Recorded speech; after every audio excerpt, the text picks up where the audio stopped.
लिखो शरीर में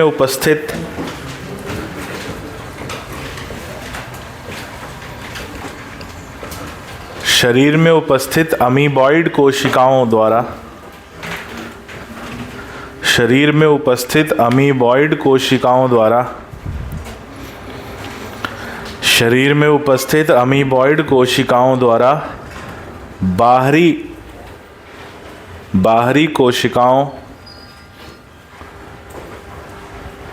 बाहरी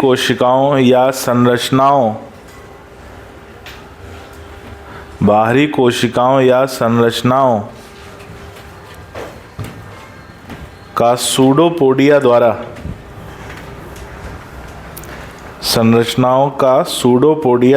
अंतःग्रहण किया जाता है। सूडोपोडिया द्वारा अंतःग्रहण किया जाता है, जिसके पश्चात उन्हें पाचन द्वारा नष्ट कर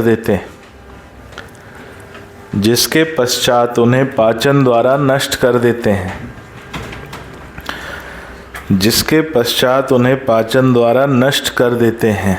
इस क्रिया को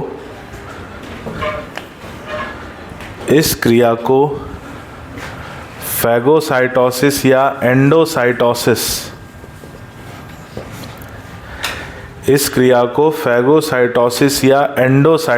कहा जाता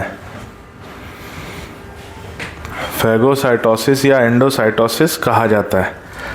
आपने कभी न कभी अपनी कॉपी में अमीबा को भोजन ग्रहण करते हुए देखा होगा, देखा कि नहीं?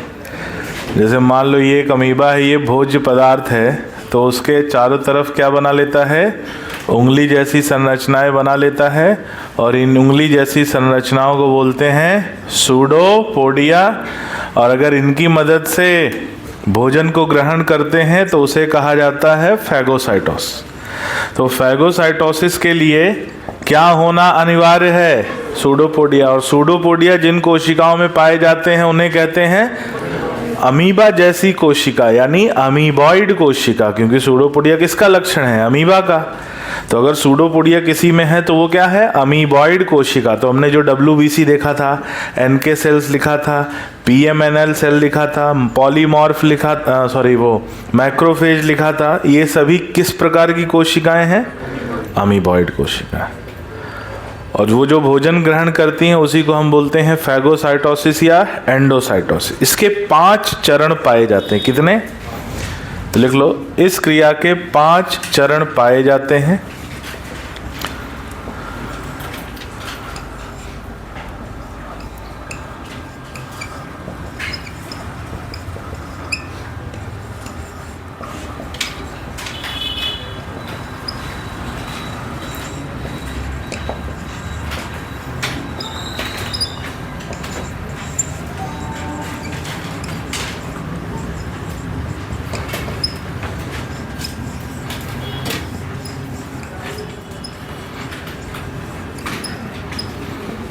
इस क्रिया के 5 चरण पाए जाते हैं। कौन कौन से 5 चरण हैं? पहला चरण है वैसोडाइलेशन, फिर एडेशन, फिर माइग्रेशन, फिर कीमोटैक्सिस और फिर फैगोसाइटोसिस। फैगोसाइटोसिस खुद एक भाग है अपने क्रिया का। अब ये होता क्या है समझने की कोशिश करो। पहले बोर्ड की तरफ ध्यान से देखो, फिर समझ में आएगा। मान लो ये हमारा शरीर है या हमारे शरीर का कोई भाग है, और इसमें रक्त वाहिका उपस्थित है, और उस रक्त वाहिका में रक्त प्रवाहित हो रहा है। क्या प्रवाहित हो रहा है? रक्त प्रवाहित हो रहा है रक्त वाहिका में। और ये जो रक्त वाहिका ये कुछ इस तरह से पूरे इस भाग में उपस्थित होगी। हम नीचे का भाग अभी ऐसा बना देते हैं। मान लो कि ये पूरे शरीर में ऐसे इस भाग में उपस्थित है रक्त वाहिका, और उस रक्त वाहिका में क्या प्रवाहित हो रहा है? रक्त प्रवाहित हो रहा है। तो शारीरिक भित्ति के अंदर और रक्त वाहिका के बाहर ये जो खाली जगह दिख रही है, ये अंतरकोशिकीय अवकाश है। क्या है? अंतरकोशिकीय अवकाश, और यहाँ पर अंतरकोशिकीय तरल, सॉरी अंतरकोशिकीय ऊतक, इंटरस्टिशियल टिश्यू पाया जाता है। ठीक है, शारीरिक भित्ति और उसके अंदर का जो भी ऊतक उपस्थित होगा, जिसको हम बोलते हैं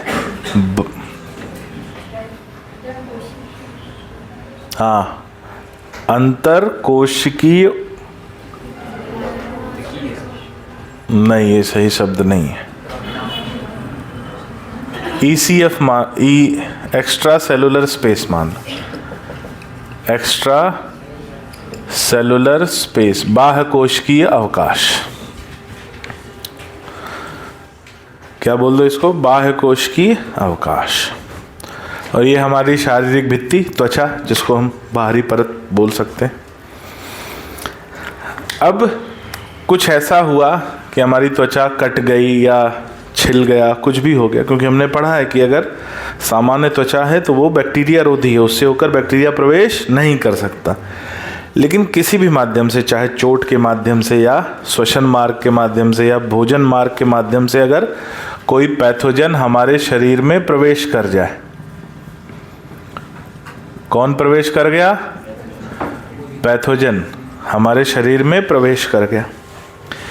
तो पैथोजन जब हमारे शरीर में प्रवेश करेगा तो वो उस पैथोजन की उपस्थिति से आजू बाजू के जो ऊतक हैं, और खासकर संयोजी ऊतक, वो उत्तेजित हो जाते हैं। ये कहाँ से आया है? बाहर से आया है। तो वहाँ आसपास जो संयोजी ऊतक होते हैं उनमें पाई जाती है मास्ट कोशिका। नाम याद है? मास्ट कोशिका। किसको किसको यह नाम याद है? जरा हाथ ऊपर करो। मास्ट कोशिका। किस प्रकार के ऊतक में मास्ट कोशिका उपस्थित होती है? ये जो भी बताएगा उसको 10 रुपए का नगद इनाम देंगे हम। नहीं, अभी देंगे तुरंत।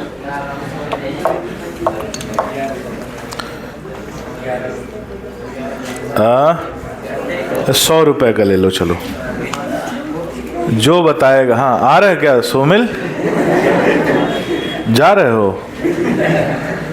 चलो 200 रुपये देंगे, है ना? इतना ही है, गरीबी आ गई है हमारे। 200 रुपये देंगे एकदम, जो बताएगा कि मास्ट कोशिका किस प्रकार के ऊतक में पाया जाता है।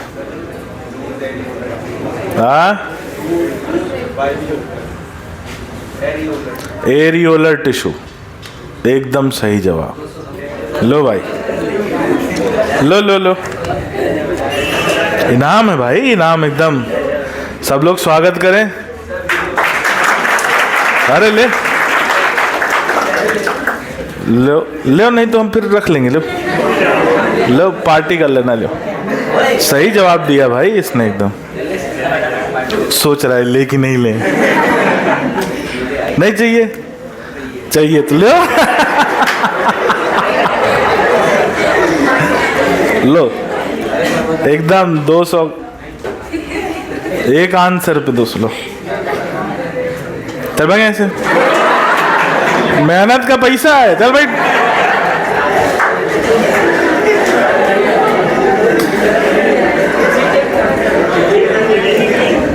चीटिंग, काहे की चीटिंग?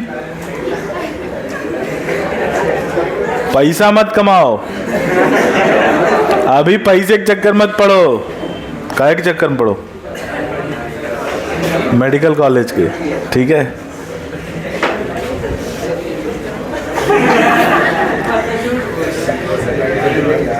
चलो ध्यान से सुनो। मेहनत का होता है ना कि काहे का पैसा? मेहनत का पैसा, मेहनत पसीने का पैसा, पसीने का पैसा नहीं, खून का पैसा, खून पसीने का पैसा, है ना? आई बात समझ में? हाँ, तो इसलिए जवाब सही दिए हो, एकदम सही जवाब है। शाम को मेरे साथ चाय रहेगी, चाय पे अपन बैठेंगे ना। तुम चाय पीना, हम भी चाय पियेंगे। चाय जो है ना धार्मिक पेय पदार्थ है, मालूम है कि नहीं? मालूम है कि नहीं? महाभारत में भी वर्णन है चाय का। जब श्री कृष्ण गीता का उपदेश दे रहे थे अर्जुन को, तो उसमें बीच में थकान आने लगी, तो बोले अर्जुन स्वयं चापी मैं हम चापी, तुम भी चाय पियो मैं भी चाय पीता हूँ। तो शाम को अपन चलो, नहीं, लड़के ने सही जवाब दिया। एरियोलर टिश्यू, एरियोलर टिश्यू में पाई जाती है मास्ट कोशिका। क्या स्रावित करती है मेवाड़ा जी? हिस्टामिन और हेपेरिन और सेरोटोनिन। तो ये हमें जो जरूरत है इसकी, वो जरूरत है किसकी? हिस्टामिन की। कल अपन ने इसको लेकर, इसके संबंध में अपन ने एक पॉइंट भी लिखा था। क्या लिखा था?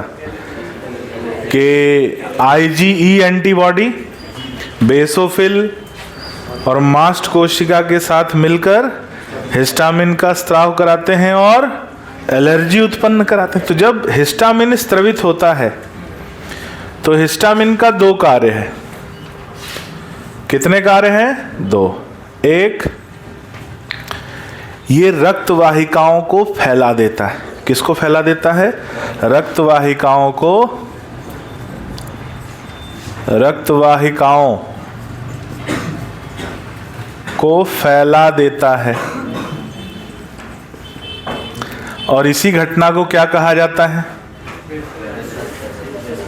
रक्त वाहिकाओं को फैलाना क्या कहलाता है? वैसोडाइलेशन।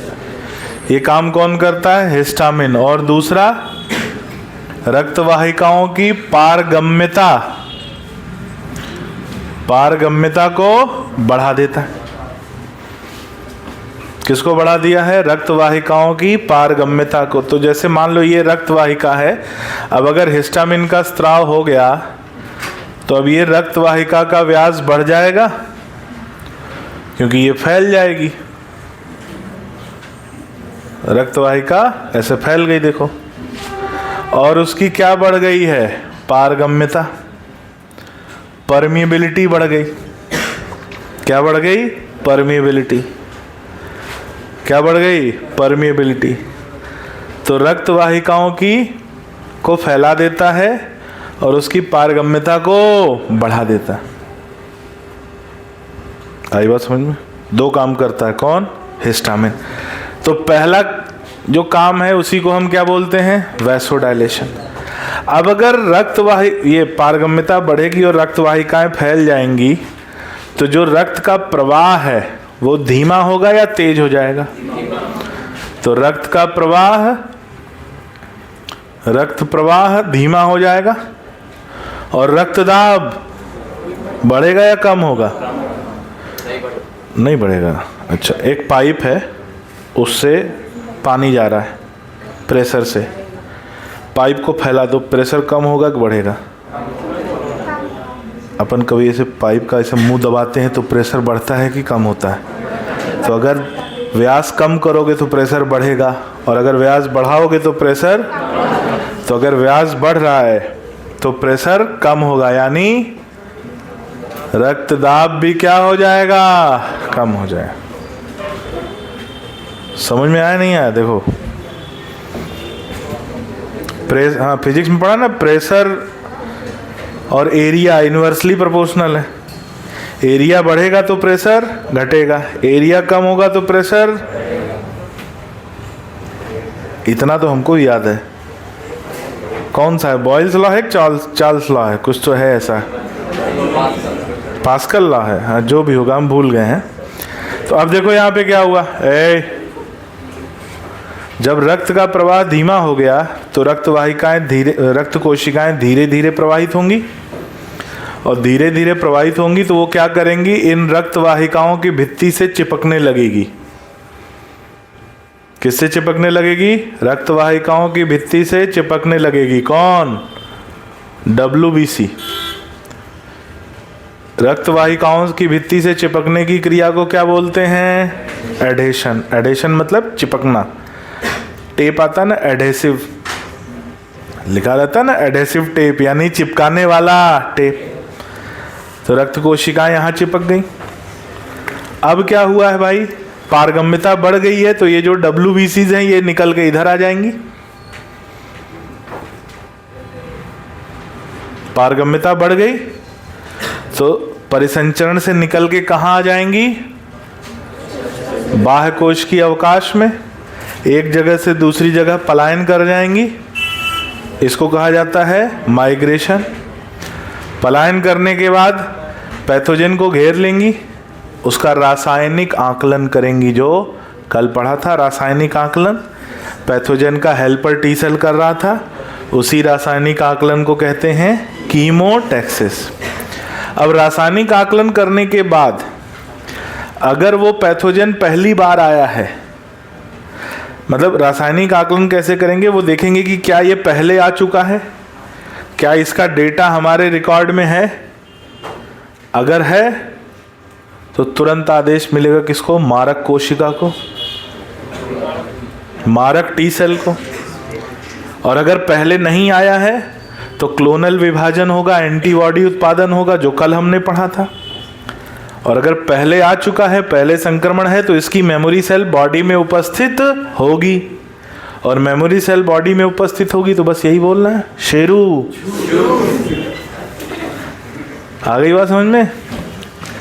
तो मारक कोशिका क्या करेगा, भक्षण करेगा, और उसी को हम बोलते हैं, यही हो गया 5 स्टेप। ये 5 नाम लिख लो, ये डायग्राम बना लो और लिखते हैं।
बन गया।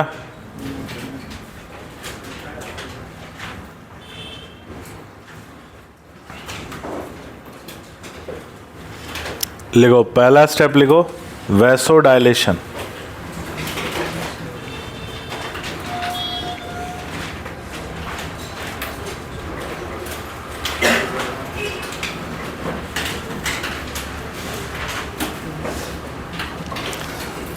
पैथोजन के शरीर में प्रवेश करते ही, पैथोजन के शरीर में प्रवेश करते ही संयोजी ऊतक में उपस्थित पैथोजन के शरीर में प्रवेश करते ही संयोजी ऊतक में उपस्थित मास्ट कोशिकाएं उत्तेजित होती हैं। संयोजी ऊतक में उपस्थित मास्ट कोशिकाएं उत्तेजित होती हैं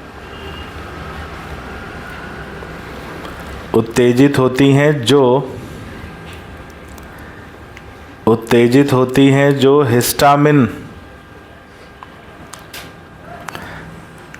हिस्टामिन का स्त्राव करती हैं। किसका स्त्राव करती है? हिस्टामिन का। जो हिस्टामिन का स्त्राव करती हैं। अगला पॉइंट,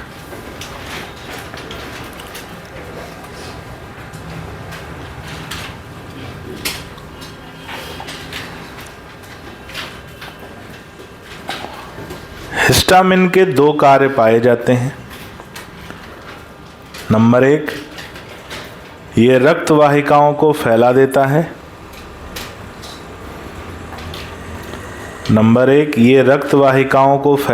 है। हिस्टामिन के दो कार्य पाए जाते हैं। नंबर 1, ये रक्त वाहिकाओं को फैला देता है, जिसे हम वैसोडाइलेशन कहते हैं। ये रक्त वाहिकाओं को फैला देता है, जिसे हम वैसोडाइलेशन कहते हैं। नंबर 2, ये रक्त वाहिकाओं की पारगम्यता को बढ़ा देता है। नंबर 2, ये रक्त वाहिकाओं की पारगम्यता को बढ़ा देता है।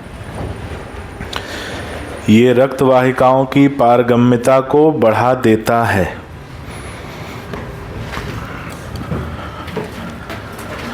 ये रक्त वाहिकाओं की पारगम्यता को बढ़ा देता है। कौन बढ़ाता है भाई?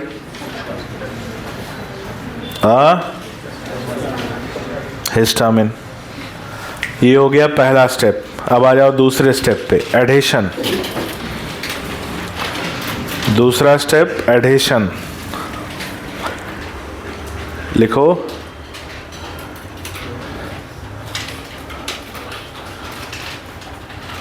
रक्त वाहिकाओं के फैलने से रक्त दाब और रक्त का प्रवाह, रक्त वाहिकाओं के फैलने से रक्त दाब और रक्त का प्रवाह, रक्त वाहिकाओं के फैलने से रक्त दाब और रक्त का प्रवाह दोनों कम हो जाते हैं। रक्त दाब और रक्त का प्रवाह दोनों कम हो जाते हैं। रक्त दाब और रक्त का प्रवाह दोनों कम हो जाते हैं, जिससे रक्त में उपस्थित भक्षक कोशिकाएं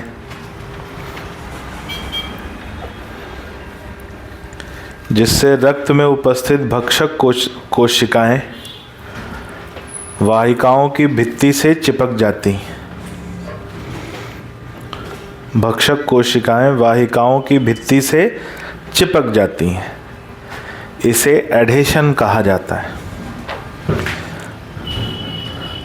वाहिकाओं की भित्ति से चिपक जाती हैं, इसे एडेशन कहा जाता है। इसे एडेशन कहा जाता है। क्या कहा जाता है?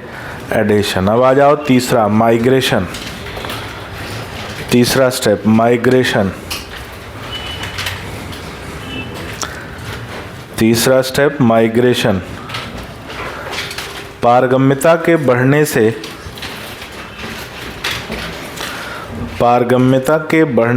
भक्षक कोशिकाएं वाहिकाओं से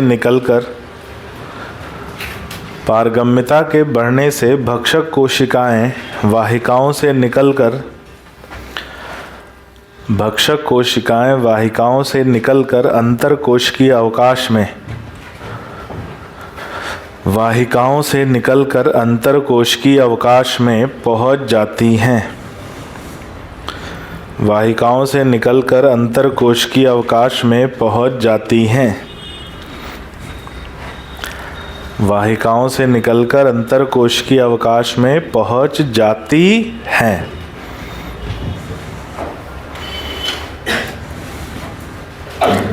अंतरकोशिकीय अवकाश में पहुंच जाती हैं, जिसे पलायन या माइग्रेशन कहते हैं। जिसे पलायन या माइग्रेशन कहते हैं। जिसे पलायन या माइग्रेशन कहते हैं। अगला पॉइंट लिखो, कीमोटैक्सिस। कीमोटैक्सिस।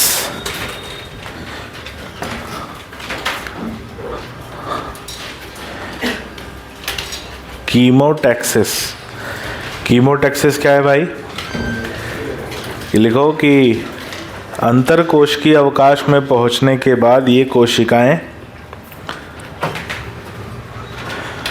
अंतरकोशिकीय अवकाश में पहुंचने के बाद ये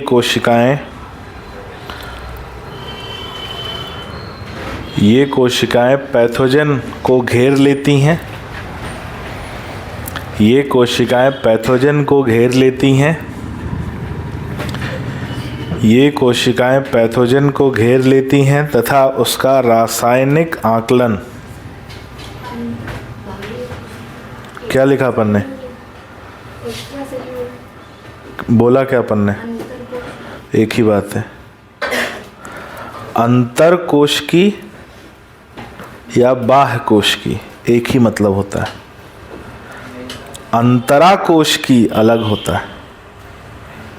इंट्रासेलुलर मतलब अंतराकोशिकी, एक्स्ट्रा सेलुलर मतलब अंतरकोशिकी या बाह्य कोशिकी, उसी को हाँ? अरे भाई ये कोशिका है, ये कोशिका है। जो क्रिया कोशिका के अंदर होगी वो अंतराकोशिकी और इंट्रासेलुलर, और जो इसके बाहर है वो इंटरसेलुलर या एक्स्ट्रा सेलुलर या बाह्य कोशिकी या अंतरकोशिकी। हाँ कई नाम है और, ठीक है। अंतरा और इंट्रा एक है जो कोशिका के अंदर, और कोशिका के बाहर हो रहा है तो एक्स्ट्रा सेलुलर, दो कोशिकाओं के बीच हो रहा है तो इंटरसेलुलर, मतलब तो एक ही है।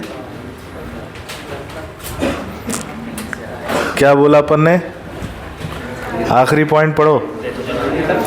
अंतरकोशिकीय अवकाश में पहुंचने के बाद ये कोशिकाएं पैथोजन को घेर लेती हैं तथा उसका रासायनिक आकलन करती हैं। तथा उसका रासायनिक आकलन करती हैं। तथा उसका रासायनिक आकलन करती हैं। देखो कंफ्यूज मत हो, तुम लोग को हम बता दें। जो लोग अंतर में कंफ्यूज होते हो बार बार सुन लो।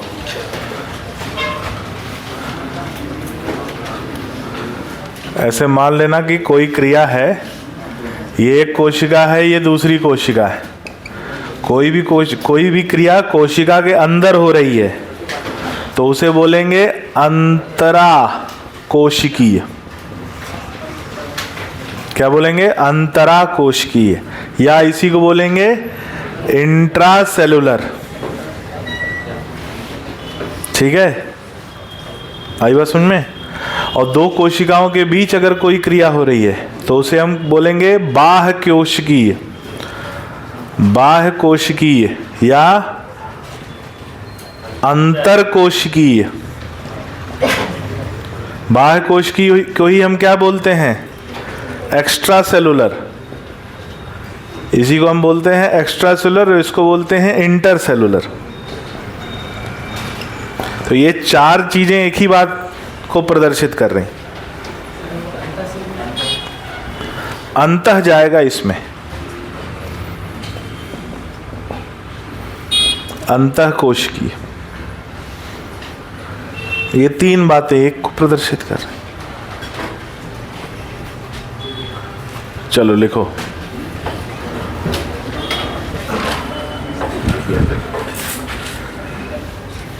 क्या करती है? रासायनिक आकलन करती हैं, जिसे कीमोटैक्सिस कहते हैं। रासायनिक आकलन को ही क्या कहा जाता है? कीमोटैक्सिस। रासायनिक आकलन करती हैं जिसे कीमोटैक्सिस कहते हैं। अगला पॉइंट, फैगोसाइटोसिस।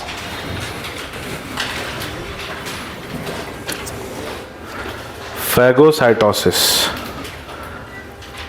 रासायनिक आकलन के बाद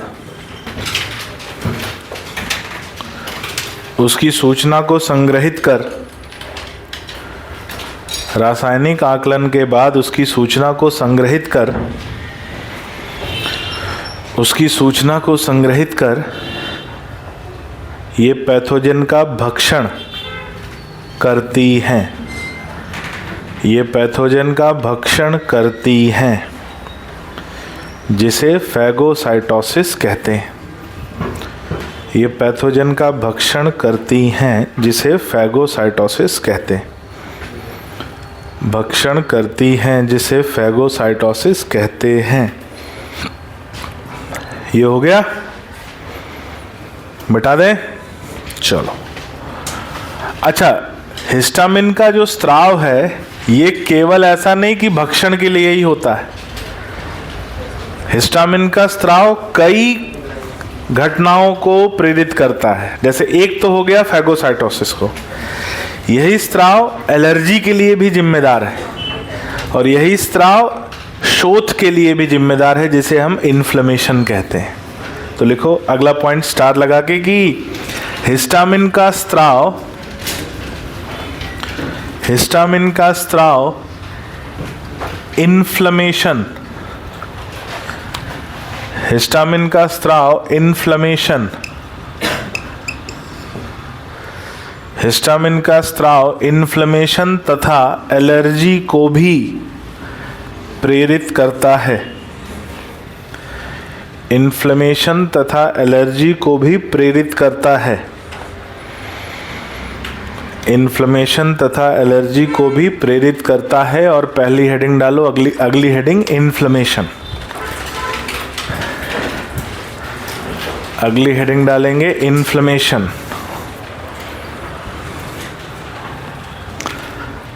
अगली हेडिंग इन्फ्लेमेशन। ध्यान से सुनिए।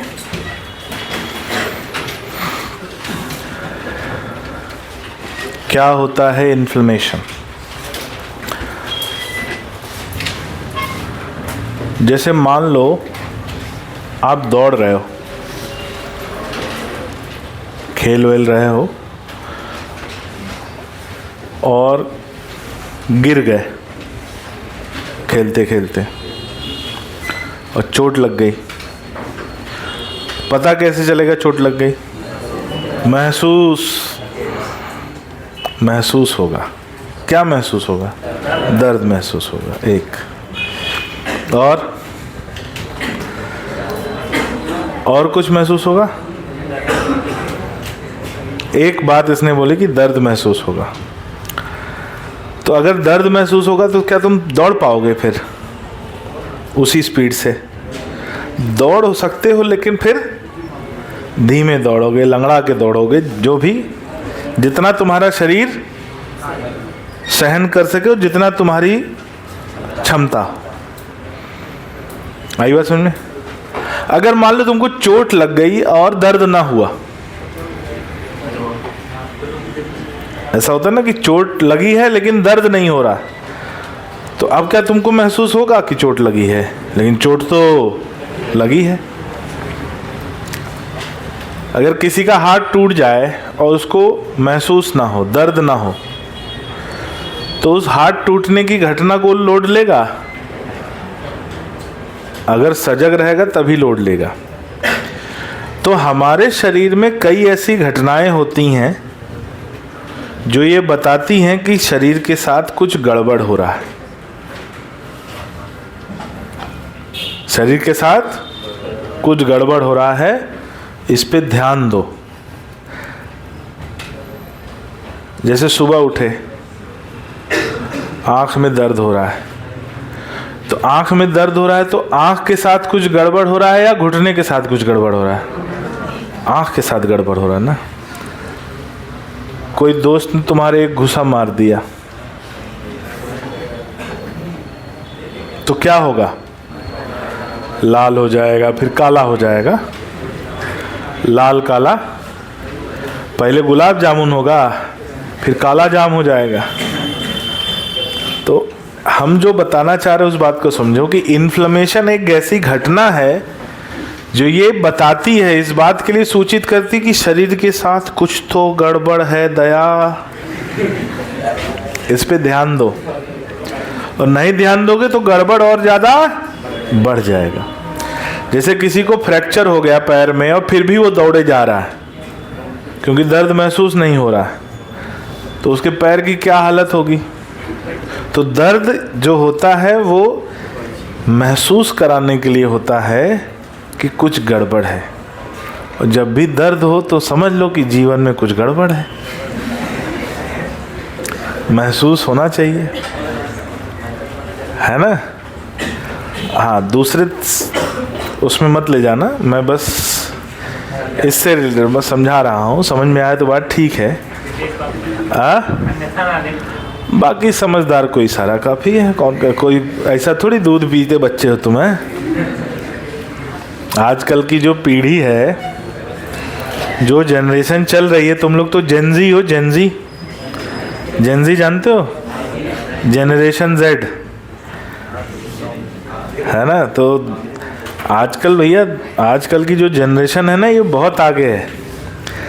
हम अपनी पीढ़ी से बताएं, हमारी पीढ़ी से तुम्हारी जो जनरेशन है वो कम से कम 10 साल आगे है, कम से कम 10 साल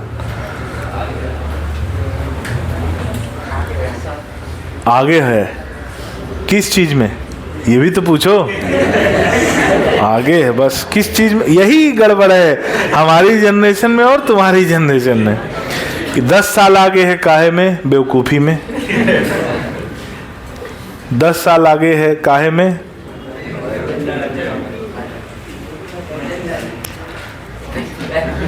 और अब जो आ रही है पीढ़ी वो तो 20 साल आगे चल रही।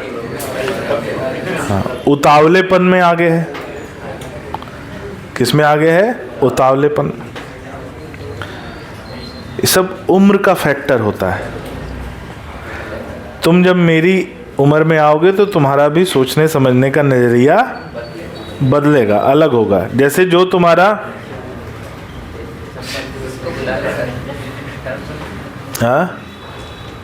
जो तुम्हारा सोचने समझने का नजरिया 3 साल या 5 साल की उम्र में था, क्या आज भी वैसे ही सोचते हो?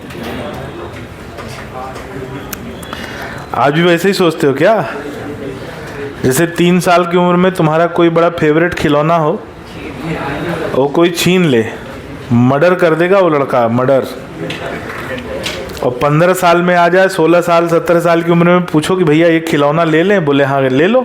बोले ये वही खिलौना है जिसके लिए तुमने 3 लोगों का मर्डर किया था। और फिर इस एज में, जिस एज में तुम हो, ऐसे क्लास में पीछे पलट पलट के देख रहे हो, एक पड़ाका एक टीचर मार दे, है ना। नहीं बैठने दे, बता रहे ना। यही जो तुम्हारे और हमारे फर्क यही है क्लास में ना। अब गलती इसमें ना सिस्टम की है, हाथ पैर बांध दिए हैं टीचरों के। तो आजकल टीचर केवल शब्दों से ही प्रहार कर पाते हैं, शब्दों से। वो भी शब्दों की एक मर्यादा होती है, मर्यादा में रह के समझाना है ना। लेकिन तुम भूल जाते हो कि टीचर बनने से पहले हम मेडिकल में थे, मेडिकल कॉलेज में हमने भी 5 साल जीवन जिया है, और जो तुम जीने की सोच रहे हो वो हम जी के आ चुके हैं। तो हमको भी सब, हमारा भी एक अलग डायरी है शब्दावली का। एक सांस में शब्द निकलते हैं, बिना फुल स्टॉप, बिना पॉज के, बिना कॉमा। हाँ, लेकिन अब इतना नियंत्रण आ गया है वाणी पर और अपने मन पे कि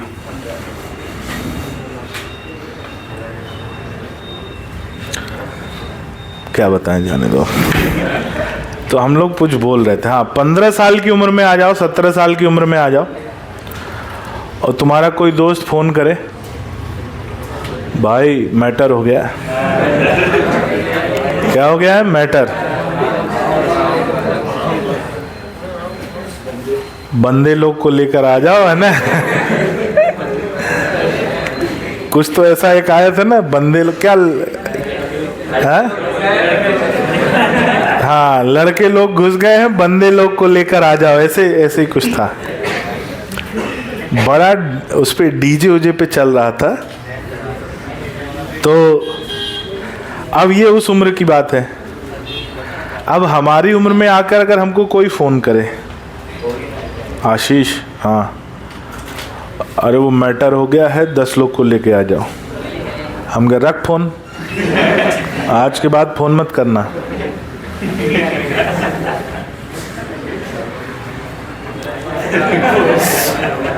ब्लॉक तुरंत, टक, फालतू कहीं के। अब तुम जिस उम्र में हो, क्यों सचिन, अब तुम जिस उम्र में हो उस उम्र में कोई रात को 1 बजे बोले कि हमको समोसा खाना है, तुम पूरे शहर में ढूंढ डालो बेटा कि रात को 1 बजे समोसा कहाँ मिलेगा। अरे किसी को समोसा खाना है, ऐसे कैसे नहीं खाएगा समोसा? जाओगे, दुकान बंद रहेगी, खुलवाओगे, हलवाई की 2 घूसा मारोगे, चल बना समोसे, वो बेचारा बनाएगा। फिर कट्टू 10-15 साल बाद रात के 12 बजे कोई बोले हमको समोसा खाना है, बोले तब सुबह बात करेंगे, सुबह दुकान खुलेगा, आएगा समोसा। तो होता क्या ना, ये समय के साथ अपने आप बदल जाते हो, बदलना नहीं पड़ता है, अपने आप। जैसे हमको कोई बोले आज से 15 साल पहले पोहा खाना है, चलो इंदौर चलते हैं, इंदौर का पोहा बहुत फेमस है। 15 साल पहले कोई बोले तो मैं चला जाता था, गया भी हूँ। आज कोई बोले कि रात के कि चलो बाजू वाले मोहल्ले में रबड़ी बट रही है रात को, हम कब भागे यहाँ से, चले तो जाओ, आना मत, क्योंकि हमको नहीं चाहिए डिस्टरबेंस। तो ये समय जो है बदलता है और बहुत परिवर्तन आता है, और उस परिवर्तन के लिए तैयार रहना। आज जिसके एक बार नाराज हो जाने पे तुम्हारी आंखों में आंसू आते हैं ना, कल के दिन वो चला जाएगा, तुम्हें कोई फर्क नहीं पड़ेगा। अच्छा गए क्या, हाँ ठीक, जाओ। तो ये सब केवल किसका फर्क है? मैच्योरिटी का। आगे आते हैं इन्फ्लेमेशन। तो अगर जीवन में ऐसा दर्द महसूस हो रहा है तो मतलब जीवन में कुछ गड़बड़ है, और अगर शरीर में दर्द महसूस हो रहा है तो मतलब शरीर में कुछ गड़बड़ है। तो ऐसे स्थानीय सूचक जो इस बात को प्रदर्शित करते हैं या ऐसी प्रतिक्रिया उत्पन्न करते हैं जिससे ये पता चलता है कि शरीर के साथ कुछ गड़बड़ हो रहा है, उस घटना को बोलते हैं इन्फ्लेमेशन। क्या बोलते हैं? इन्फ्लेमेशन। ध्यान से सुनना, इसमें 5 लक्षण मिलते हैं। रेडनेस, जैसे किसी को एक तमाचा खींच के मार दो पूरी ताकत से, लाल हो जाएगा। तो बाहरी क्रिया हुई और उसके लिए शरीर क्या दे रहा है? प्रतिक्रिया। तो एक लक्षण आया, लाल हो गया, सूज जाएगा। रेडनेस, स्वेलिंग, दर्द होगा, पेन, गरम गरम महसूस होगा। कभी पिताजी से पड़ा है एक आध हाथ, ऐसा नहीं लगा ये वाला कान गरम हो गया, ये वाला ठंडा है। लड़कों को अनुभूति हुई होगी, मुझे भी हुई थी। लड़कियों को ये अनुभूति नहीं हुई होगी आज तक, हुई है ऐसा कभी? लड़कियों को एक कान में ऐसा जलन टाइप का या ऐसा गरम टाइप का महसूस हुआ है?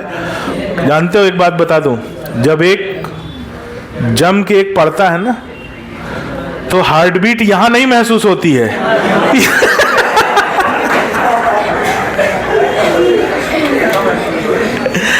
हार्ट बीट ना यहां महसूस होती है, इधर में सुनाई देती है हार्ट बीट जिधर पड़ा रहता है।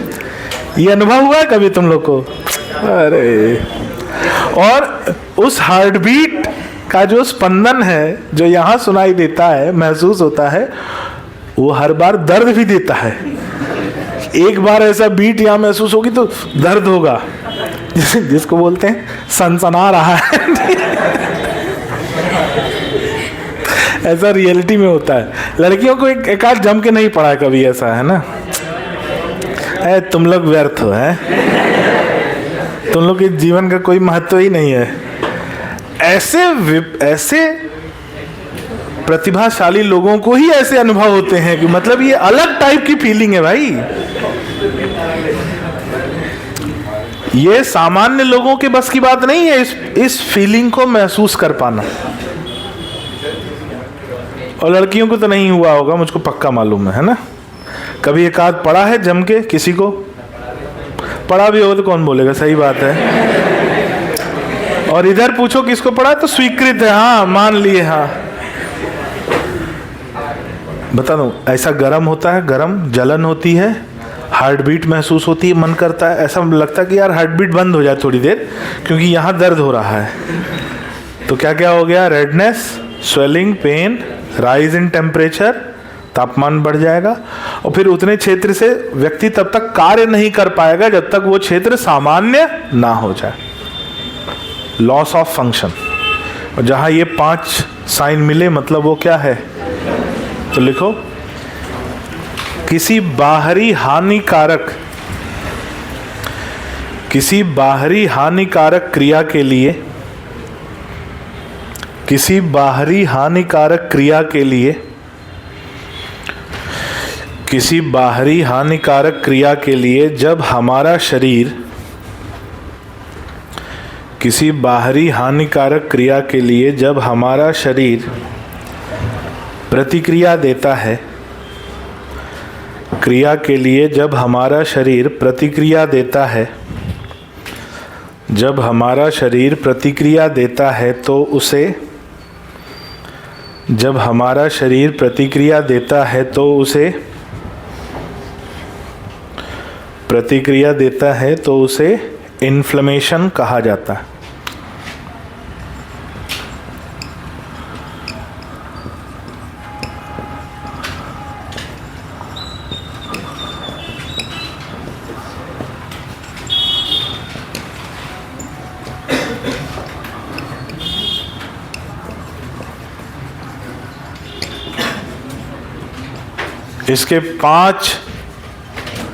इसके 5 लक्षण पाए जाते हैं।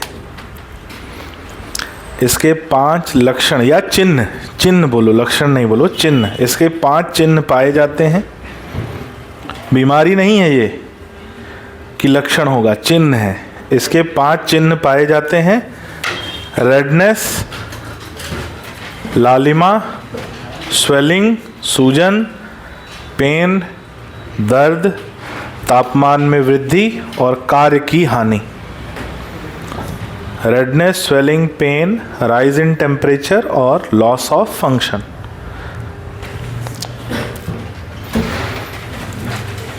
ठीक है। अब जहां भी इन्फ्लेमेशन होता है उसको प्रदर्शित करने के लिए एक शब्द यूज किया जाता है, आइटिस। जैसे अगर लिवर में हुआ है तो हेपेटाइटिस, ब्रोंकस में हुआ है ब्रोंकाइटिस, लैरिंग्स में हुआ है लैरिंजाइटिस, मेनिंजेस में हुआ है मेनिंजाइटिस।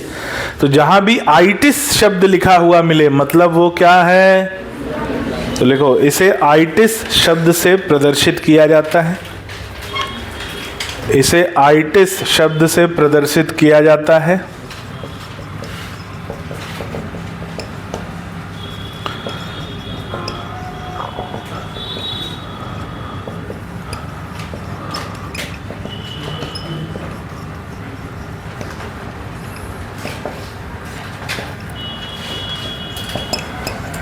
जैसे हेपेटाइटिस, मेनिंजाइटिस, ब्रोंकाइटिस, लैरिंजाइटिस इत्यादि।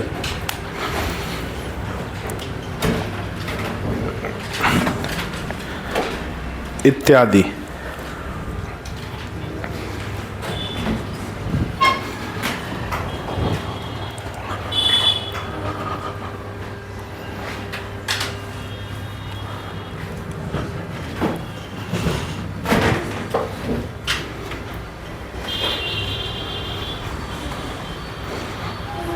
लिख लिया? मिटा दें?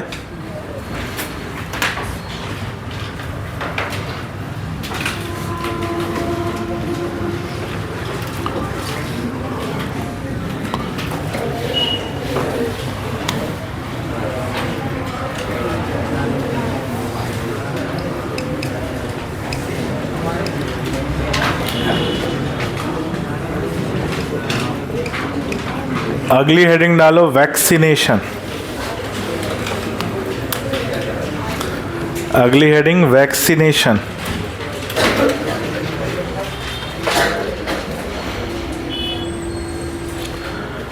वैक्सीनेशन, इसी को हम इम्यूनाइजेशन भी कहते हैं। वैक्सीनेशन या इम्यूनाइजेशन, टीकाकरण बोलते ना, लेकिन वैक्सीनेशन को समझना। वैक्सीनेशन की शुरुआत कहाँ से हुई? शुरुआत होती है एक व्यक्ति से जिसका नाम था, क्या नाम था? Edward Jenner. और ये लगभग कब की बात है? बातें कौन कर रहा है भाई? एडवर्ड जेनर एक व्यक्ति थे, 1796 के आसपास की बात है, एक आध साल ऊपर नीचे हो सकता है, लेकिन यही है। कहीं 1797 लिखा होगा, कहीं 1795 लिखा होगा, हम 1796 मान रहे हैं। तो एडवर्ड जेनर ने पाया कि जो ऐसे लोग होते हैं जो पशुपालन करते हैं, और पशुपालन मतलब मवेशियों का पालन करते हैं, जो ग्वाले होते हैं, ग्वाले यानी कैटल फार्मर, ठीक है। एडवर्ड जेनर ने पाया कि जो कैटल फार्मर होते हैं, उन कैटल फार्मर्स को और उनके बच्चों को, कैटल फार्मर्स को और उनके बच्चों को एक बीमारी का संक्रमण नहीं होता जिसे हम कहते हैं small pox. Small pox Hindi में कहा जाता है इसे बड़ी माता, उल्टा है। स्मॉल पॉक्स मतलब बड़ी माता। जो बड़े बड़े फफोले पड़ते हैं ना, वो स्मॉल पॉक्स होता है, उसमें मृत्यु भी हो जाती है। चिकन पॉक्स में छोटे छोटे फफोले पड़ते हैं, स्मॉल पॉक्स में उसे कहते हैं, चिकन पॉक्स को कहते हैं छोटी माता, स्मॉल पॉक्स को कहते हैं बड़ी माता। तो उन्होंने पाया कि जो कैटल फार्मर्स और उनके बच्चे होते हैं, उन्हें ये बीमारी नहीं होती, बाकी सबको होती है, आसपास जो भी रहते हैं, इनको नहीं होती। क्यों नहीं होती? तो उनको पता चला। कैसे पता चला? कि जो कैटल फार्मर होते हैं वो मवेशियों के ही आसपास होते हैं, और मवेशियों में एक बीमारी होती है जिसे बोलते हैं काऊ पॉक्स। मवेशियों में एक बीमारी होती है जिसे बोलते हैं काऊ पॉक्स। गाय में, भैंस में ये बीमारी होती है जिसे बोलते हैं काऊ पॉक्स। और लगातार ये लोग मवेशियों के संपर्क में रहते हैं, तो वो किसके संपर्क में भी रहते हैं? काऊ पॉक्स के। और काऊ पॉक्स जो बीमारी है वो मानव के लिए संक्रामक नहीं है, मानव पर उसका कोई बड़ा प्रभाव नहीं पड़ता, लेकिन मानव उसके संपर्क में आता है और इसके कारण शरीर में कुछ ऐसे बदलाव होते हैं कि ऐसे लोगों को स्मॉल पॉक्स नहीं हो पाता। ये खोज किसने करी? एडवर्ड जेनर ने। तो उन्होंने क्या किया? एक 12 साल के बच्चे को लिया और वो किसी ग्वाले का बच्चा था, और उस 12 साल के बच्चे के शरीर में काऊ पॉक्स का जो फ्लूइड है, क्योंकि उस समय माइक्रोस्कोप वगैरह उतना विस्तृत नहीं था कि हम ये पता कर पाए तो जो फफोले पड़ते हैं उसमें से तरल निकलता है और माना जाता था कि उसी तरल से वो संक्रमण होता है। कॉन्टेंजियम विवियम फ्लूइडम, याद है, याद आया बायोलॉजिकल क्लासिफिकेशन में? तो वो फ्लूइड मिला था, कंटेजियस फ्लूइड, इसलिए नाम वो शब्द दिया गया ना, कॉन्टेंजियम विवियम फ्लूइडम। तो ये फ्लूइड को उन्होंने क्या किया, 12 साल के बच्चे में प्रेषित किया और फिर उसके कुछ समय बाद उसको क्या प्रेषित किया, स्मॉल पॉक्स का फ्लूइड, और पाया कि उस बच्चे में कोई बीमारी विकसित नहीं हुई। तो उन्होंने कहा कि काऊ पॉक्स के संक्रमण के संपर्क में आने से या काऊ पॉक्स संक्रमित मवेशियों के आसपास जीवन बिताने से इनके शरीर में कुछ ऐसा बदलाव आता है जिसकी वजह से इन्हें एक बीमारी से सुरक्षा मिल जाती। इसी घटना को उन्होंने कहा कि मैं इस घटना को नाम देता हूं वैक्सीनेशन। क्यों नाम देता हूं? क्योंकि ये जिस देश के रहने वाले थे वहां पे गाय को कहा जाता है वक्का, काऊ को कहा जाता है वक्का, और काऊ की वजह से इम्यूनिटी मिल रही है, प्रतिरक्षा मिल रही है, इसलिए वो नाम पड़ा वैक्सीनेशन। तो इन्होंने कोई वैक्सीन नहीं खोजी थी, इन्होंने वो प्रोसेस खोजा था, वो क्रिया खोजी थी जिस पर आधारित वैक्सीन काम करेगी। बोले कि इस तरह से प्रतिरक्षा मिल सकती है। तो इन्होंने कॉन्सेप्ट ढूंढा था और उस कॉन्सेप्ट का नाम था वैक्सीनेशन, जिससे मिल रही है प्रतिरक्षा, इसलिए उसे बोला जाता है इम्यूनाइजेशन। तो जो वैक्सीन शब्द आया है उसमें जो वक्का शब्द है वो कहाँ से आया, एडवर्ड जेनर से, क्योंकि वहाँ पर गाय को बोलते हैं वक्का और उससे वर्ड आया, शब्द आया वैक्सीन और वैक्सीनेशन। इन्हीं के कहे गए कथन को आधार बनाकर एक दूसरे साइंटिस्ट थे जिनका नाम था लुईस पास्चर। उन्होंने एडवर्ड जेनर के कथन को आधार बनाकर पहला वैक्सीन बनाया, प्रॉपर वैक्सीन बनाया, जिसका नाम था anti rabies vaccine. Anti rabies vaccine, rabies के लिए वैक्सीन बनाए इन्होंने। बनाने के लिए कुछ दिशा निर्देश तो फॉलो करना पड़ेगा, और वो दिशा निर्देश किसने दिया था? जैसे समझो, एक आदमी ने बोला कि हमको पृथ्वी से चंद्रमा पे जाना है, तो बोले एक काम करो, चंद्रमा की दिशा में एक गेंद लो, उस गेंद को 11.2 किलोमीटर प्रति सेकंड की स्पीड से फेंक दो, वो चला जाएगा। ये तो कॉन्सेप्ट बता दिया, अब उस स्पीड से फेंक पाओगे? अब कोई फेंक कर उसे दिखा दे, तो उसने उस कॉन्सेप्ट को हकीकत में बदल दिया। कॉन्सेप्ट किसने बताया? उस कॉन्सेप्ट को हकीकत में किसने बदला? आगे बात समझ में? तो पहला वैक्सीन किसने बनाया?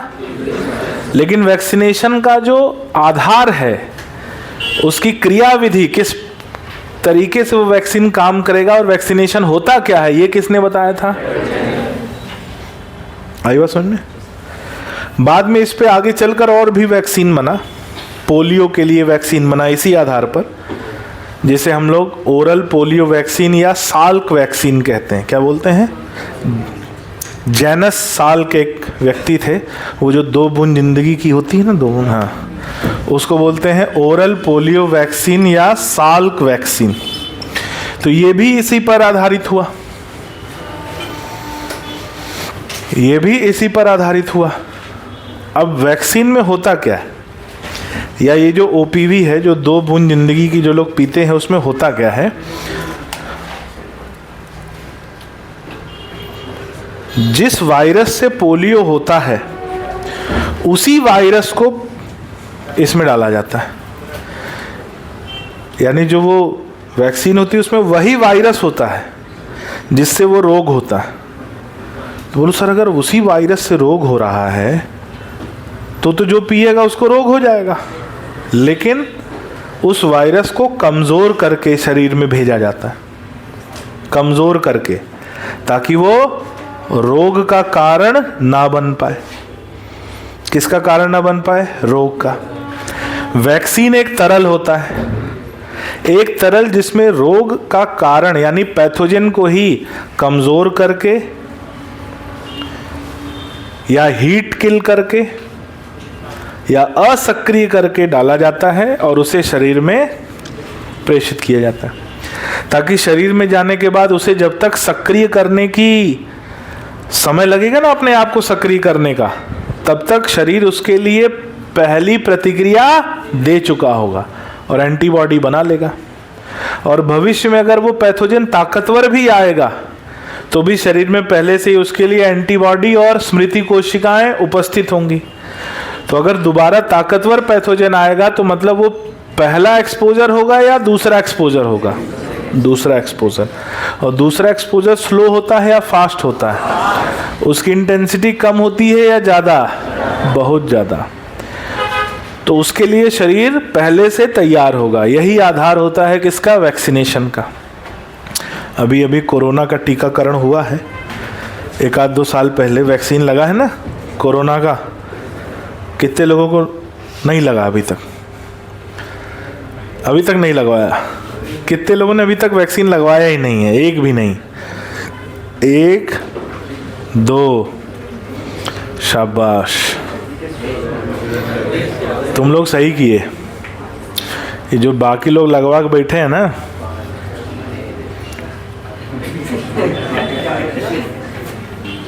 मतलब क्या? मतलब यही है कि आजकल जो 10-12 साल, 15 साल, 20 साल के लोगों को हार्ट अटैक आ रहा है, वो किसकी वजह से आ रहा है? उसमें एक बहुत बड़ा कारण वैक्सीन है, क्योंकि वैक्सीन बनाई गई थी, वैक्सीन पर अभी रिसर्च नहीं हुआ था।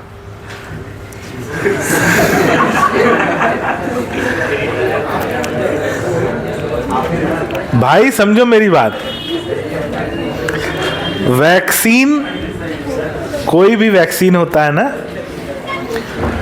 तो उस वैक्सीन में कम से कम 10-15 साल का रिसर्च लगता है। क्योंकि भाई वैक्सीन का कुछ साइड इफेक्ट ऐसा होता है जो 1 साल बाद दिखाई देता है, कुछ साइड इफेक्ट ऐसा होता है जो 5 साल बाद दिखाई देता है, कुछ साइड इफेक्ट ऐसा होता है जो 10 साल बाद दिखाई देता है। तो अभी तो उतना समय नहीं हुआ, तो हम सब ना टाइम बम पे बैठे हुए हैं। कहाँ बैठे हुए हैं? टाइम बम पे। और जिसने वैक्सीन नहीं लगवाया वो सुरक्षित है। जैसे समझो, ये आई रिपोर्ट, किसकी रिपोर्ट आई? WHO की रिपोर्ट आई। और ये रिपोर्ट जो है ना, मतलब आप नेट पे सर्च करोगे उसमें मिलेगा। उसमें बोला गया है कि जो वैक्सीन और टीकाकरण होता है, ऐसा पाया गया है कि कुछ लोगों में टीकाकरण के प्रभाव से इंटरनल क्लॉट बनते हैं। इंटरनल क्लॉट जो बनता है वही जाके ब्लॉकेज करता है और उसी से हार्ट अटैक आता है। ये पूरी बात नहीं लिखी गई, बस ये लिखा गया कि कुछ लोगों में इंटरनल क्लॉट बनता है। अब इंटरनल क्लॉट बनेगा तो होगा क्या?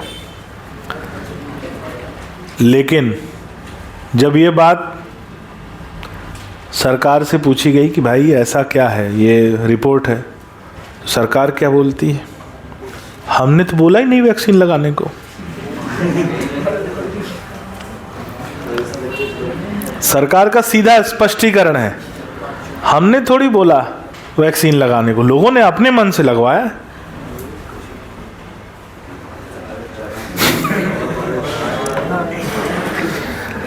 और ये बात को देखो, अब वो बात स्वीकारेंगे नहीं, क्योंकि जैसे जैसे रोज रोज ये हार्ट अटैक के केसेस आ रहे हैं ना, इसका एक सीधा सा बहुत बड़ा रीजन है वैक्सीन।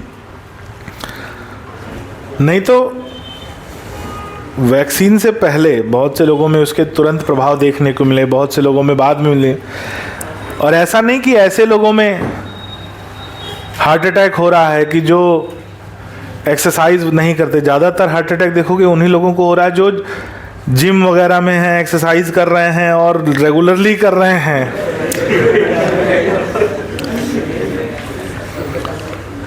इसीलिए तब से मैंने जाना छोड़ दिया।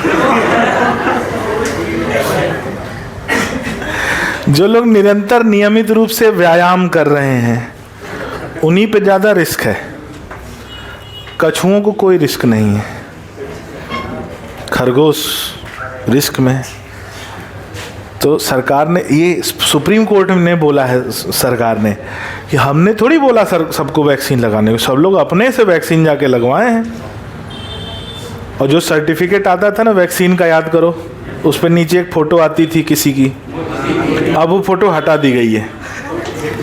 अब आप अपना अगर आरोग्य सेतु ऐप आता था ना, आरोग्य सेतु ऐप, उस पे जाके आप अब अगर अपनी रिपोर्ट डाउनलोड करोगे तो उसमें वो फ़ोटो नहीं आएगी। क्यों? क्या? नहीं, वैक्सीन पे नहीं आई थी, उसका जो सर्टिफिकेट आता था उस पे आई थी, अब उस पे भी नहीं आ रही है। और जब से ये हुआ है तब से कोई वैक्सीन का नाम ही नहीं ले रहा है। अच्छा, खेल हो गया। और जो लोग वैक्सीन नहीं लिए वो लोग सुरक्षित हैं। कितने लोगों ने 3 लिए हैं बूस्टर डोज? हाँ, बैठे होंगे कुछ बूस्टर डोज। और 2 वाले कितने हैं? 2 वाले तो सभी है ना। अच्छा, किसने ऐसा है कि जो दोनों वैक्सीन लिया था, कोविशील्ड भी लिया था और कोवैक्सीन भी लिया था? एक ये वाला लगवा लिया, एक वो वाला लगवा लिया, रोटी भी ले लिया, पराठा भी ले लिया। अरे भैया, वैक्सीन अंदर गई, रिएक्ट कर गई तो आपस में। हालांकि ऐसा नहीं हो सकता, लेकिन अभी वैक्सीन के साइड इफेक्ट पर रिसर्च पूरी नहीं हुई है। अभी नहीं, अभी 5, 6 साल, 8 साल लगेगा। तब तक कौन कौन सा साइड इफेक्ट आएगा सामने, हम लोग सब टाइम बम पे बैठे हुए हैं। कब कौन कौन कहाँ कहाँ फटेगा, फिर क्या क्या क्या क्या फटेगा, वो तो समय ही बताएगा। तो हम सब किस पे बैठे हुए हैं? टाइम बम पे। और घड़ी चल रही है, टिक टिक टिक। जैसे हमने भी लगवाया 2 कोविशील्ड लगवाया। हाँ, कोविशील्ड लगवाया। कोविशील्ड जो है ना, ऐसा नहीं कि उसमें कोई बड़प्पन करूँगा, उसका रिस्क ज़्यादा चल रहा है। एक वो हरी वाली थी, एक बैंगनी वाली थी। हरे वाले का रिस्क ज़्यादा है, बैंगनी वाले का तो बता ही नहीं रहे हैं कि उसका साइड इफेक्ट क्या, क्योंकि वो तो यही बनी थी। वो कोविशील्ड तो एस्ट्राजेनिका है, वो बाहर से आई थी, तो बाहर वाले बता दे रहे हैं साइड इफेक्ट। यहाँ तो है दबा दो है, बाहर नहीं आना चाहिए। तो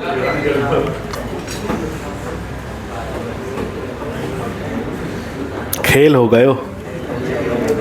चलो आगे बढ़ते हैं। तो लिखो कि एडवर्ड जेनर द्वारा ये पाया गया कि ग्वाले और उनके बच्चे, एडवर्ड जेनर द्वारा ये पाया गया कि ग्वाले और उनके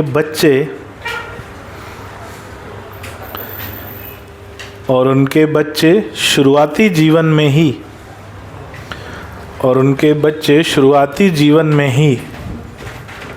काउपॉक्स संक्रमण के संपर्क में आते हैं। शुरुआती जीवन में ही काउपॉक्स संक्रमण के संपर्क में आते हैं। काउपॉक्स संक्रमण के संपर्क में आते हैं। संक्रमण के संपर्क में आते हैं, जिससे काउपॉक्स संक्रमण के संपर्क में आते हैं जिससे उनमें कुछ ऐसा परिवर्तन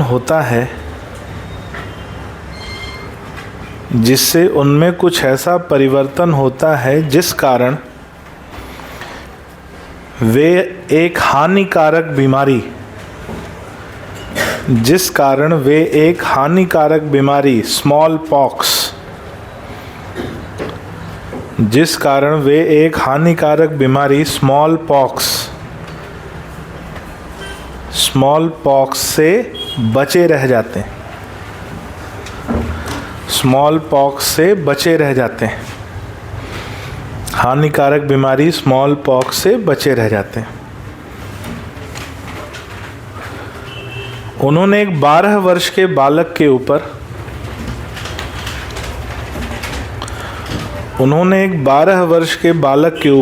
प्रयोग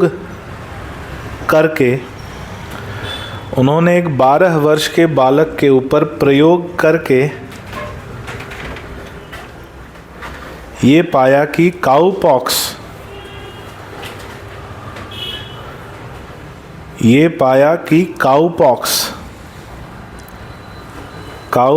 का संपर्क उनमें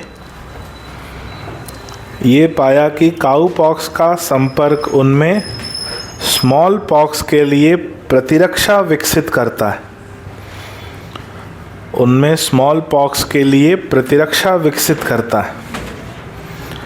स्मॉल पॉक्स के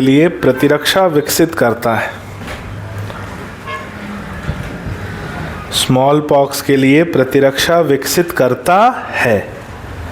अगला पॉइंट, प्रतिरक्षा विकसित करता है।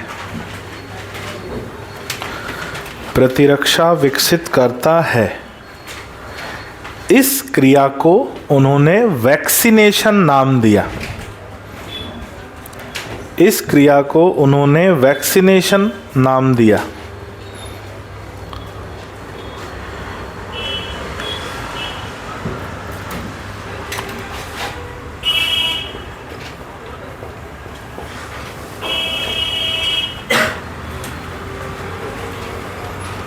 लिखो, इसी आधार पर आगे चलकर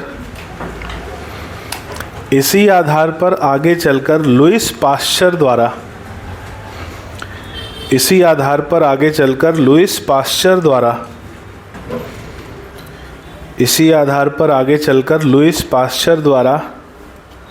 पहले वैक्सीन का निर्माण किया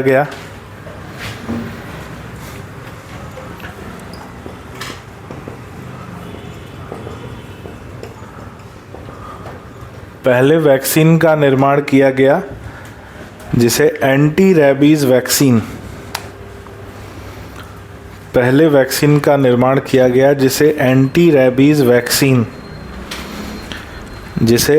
रेबीज वैक्सीन कहा जाता है। अगला पॉइंट, वैक्सीन एक ऐसा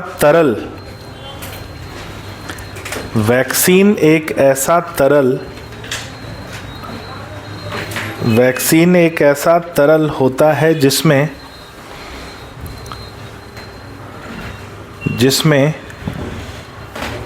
कमजोर किए गए तथा निष्क्रिय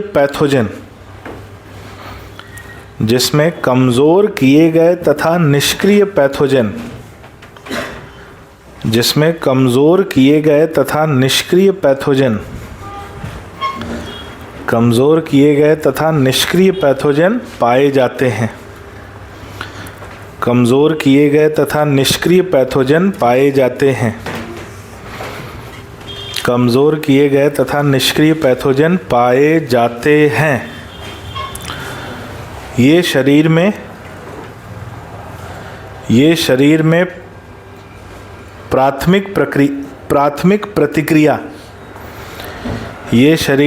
प्राथमिक प्रतिक्रिया उत्पन्न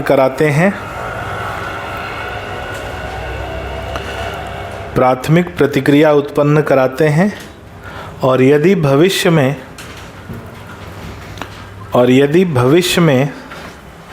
सक्रिय पैथोजन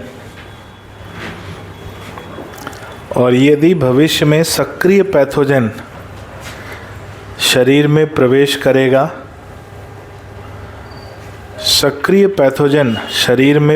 करेगा, और यदि भविष्य में सक्रिय पैथोजन शरीर में प्रवेश करेगा तो उसके लिए पहले से ही तो उसके लिए पहले से ही प्रतिरक्षा हमारे शरीर में उपस्थित होगी।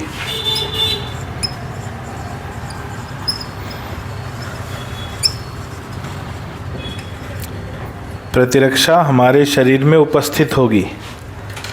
अगला पॉइंट, इस प्रकार की वैक्सीन को एटीन्यूएटेड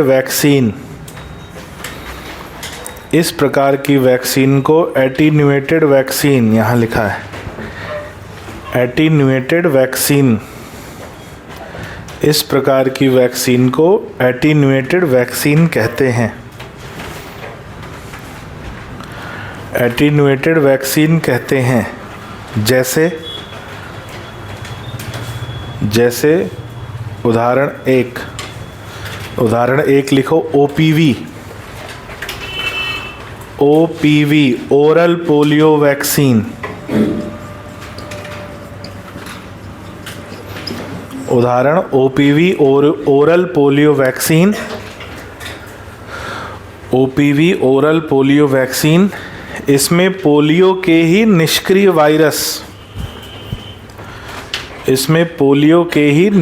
वायरस उपस्थित होते हैं। इसमें पोलियो के ही निष्क्रिय वायरस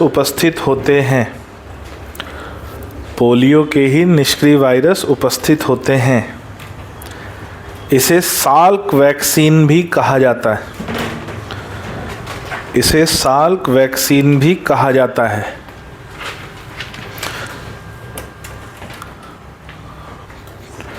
साल्क वैक्सीन भी कहा जाता है। उदाहरण 2 लिखो, MMR,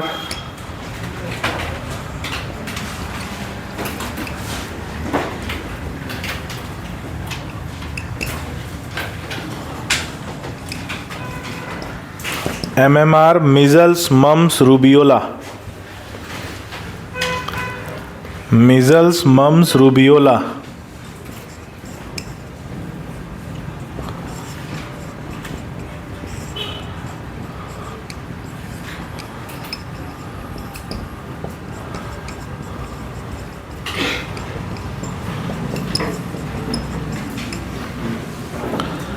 अगला है DPT, तीसरा लिखो DPT हो गया डिप्थीरिया पर्टुएसिस टेटनस। डिप्थीरिया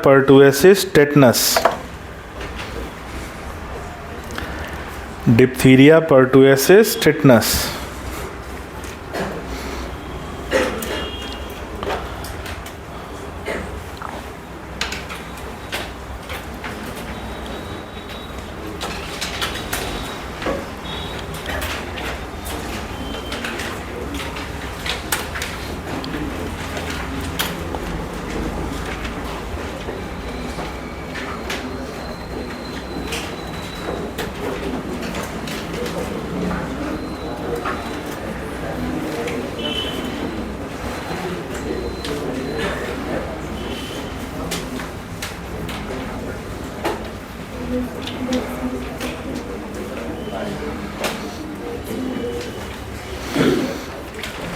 ठीक है,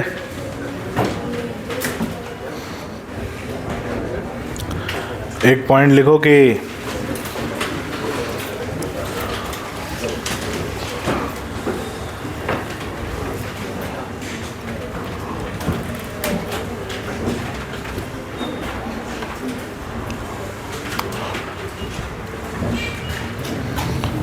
हेपेटाइटिस बी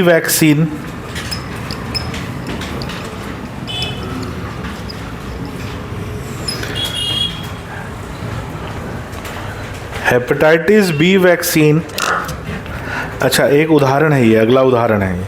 कितने हो गए? 3 हो गए थे, चौथा लिखो। हेपेटाइटिस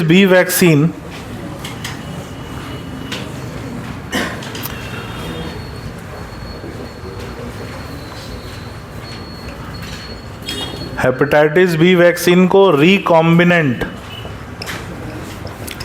DNA टेक्नोलॉजी द्वारा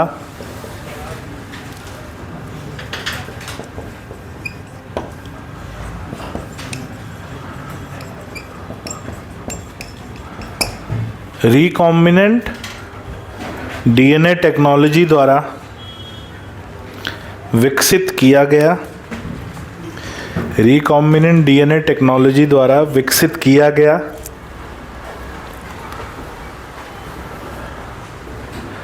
जिसमें एक ट्रांसजेनिक ईस्ट का उपयोग किया गया था, जिसमें ट्रांसजेनिक ईस्ट का उपयोग किया गया था तथा इसे डीएनए वैक्सीन भी कहते हैं। ट्रांसजेनिक ईस्ट का उपयोग किया गया था तथा इसे डीएनए वैक्सीन भी कहते हैं। डीएनए वैक्सीन भी कहते हैं। अगला पॉइंट स्टार लगा के लिखो कि serum vaccine,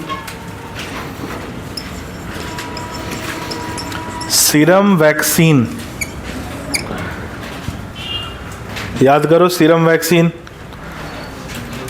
anti serum vaccine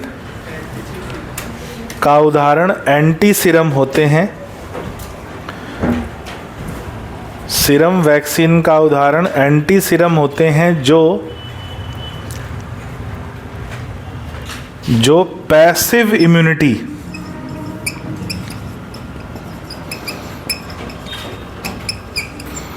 जो पैसिव इम्यूनिटी को दर्शाता है, तो सीरम वैक्सीन जो होते हैं ये किसका उदाहरण है? पैसिव इम्यूनिटी का। हमने नाम पढ़ा है, 2 बार पहले पढ़ा है, अब तीसरी बार पढ़ रहे हैं, जिसमें anti tetanus serum, anti rabies serum. देखो, अगर एंटी रेबीज वैक्सीन लिखा है तो वो किस प्रकार की वैक्सीन है? एटीन्यूएटेड। और अगर कहीं एंटी रेबीज सीरम लिखा है तो वो किसका उदाहरण है? डीपीटी किसका उदाहरण है? एंटी टेटनस सीरम किसका उदाहरण है? जहां भी नाम में सीरम आएगा वो किसका उदाहरण रहेगा? सीरम वैक्सीन का, पैसिव इम्यूनिटी का एग्जाम्पल रहेगा। बस आज के लिए इतना काफी।